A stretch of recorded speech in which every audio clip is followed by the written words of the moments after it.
Shabbat Shalom, Achim wa Achotiot. This is your Ach, Yaakov El Yahusid Kenu.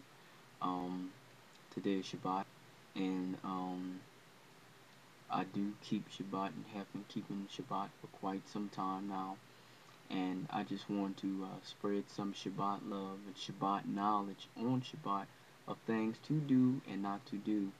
Because my video player is not really up to speed, what I will actually do is just speak on what I know and then put the scriptures in the box, and you can just read every scripture that correlates to what I say in the box of information.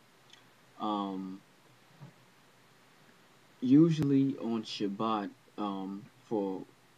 I would not even attempt to use technology, or I would not like to at all, because with technology, you have the electronics, and the scriptures say that do not kindle any fire within all your houses on Shabbat.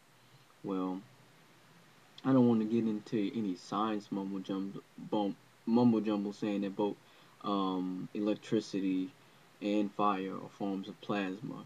That's irrelevant. But what it is when you're talking about things like electronics, essentially what it's doing is it's using electricity to produce work.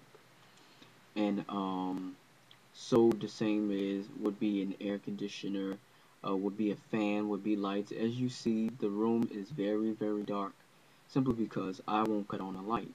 But the reason why I am making a video on Shabbat is the same reason why the Pharisees came against the Messiah, Yahushua, and asked him, "Why are you doing these things on Shabbat?"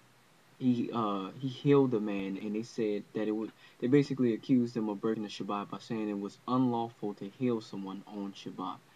And he replied by telling them, would you not, if a sheep fell into one of your sheep fell into a well, would you not go down and get that person or get that sheep? I'm jumping ahead of myself.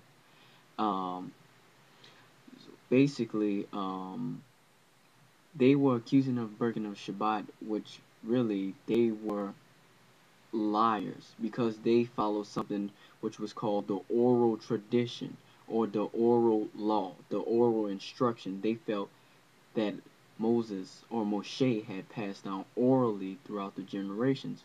This is all lies. It's the traditions of man. As the Messiah said many times, you follow the traditions of man. But really the Messiah had not broken Shabbat by doing such things, and neither am I.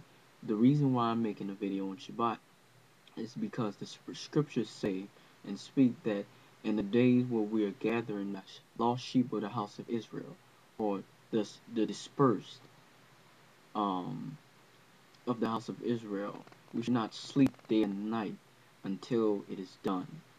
So even on Shabbat, as the Messiah worked for the Most High, says Elohim or Yahuwah never stops working, even on the Shabbat.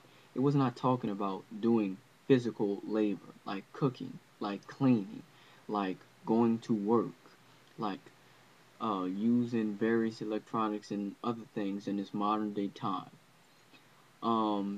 He was talking about set apart work like healing, like speaking on the behalf of the Father, like doing the Father's will, like charity, which in Hebrew is tzedakah, if I'm correct. I'll check it and post it up. Various things of that sort, good-natured things that would please the Father, things that are the sum of all the commandments. The first, which is the sum of all the commandments, is love Yahuwah with all your mind, all your heart, all your soul, and all your might. The second, love your neighbor as yourself.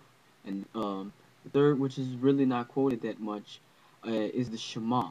Shema in Hebrew is a holy prayer, or excuse me for using the word holy, but set apart prayer, which is the most set apart of all the prayers, which is really commanded in believe in Leviticus or Deuteronomy, that you say it in the morning and at night, when you wake up and when you go to bed, and it's Shema Yisrael Yahuwah Eloheinu Yahuwah Echad, which means Hear, O Israel, Yahuwah, our deity, Yahuwah is one, implying that he is the only one.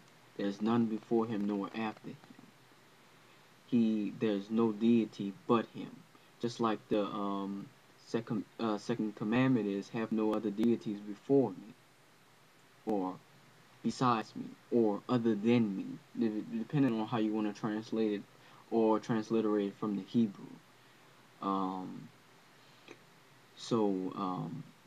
going to cut this video right here, and this is a Shabbat lesson on things to do and not to do on the Shabbat. I'm going to end this clip and start with clip 2. Shabbat Shalom.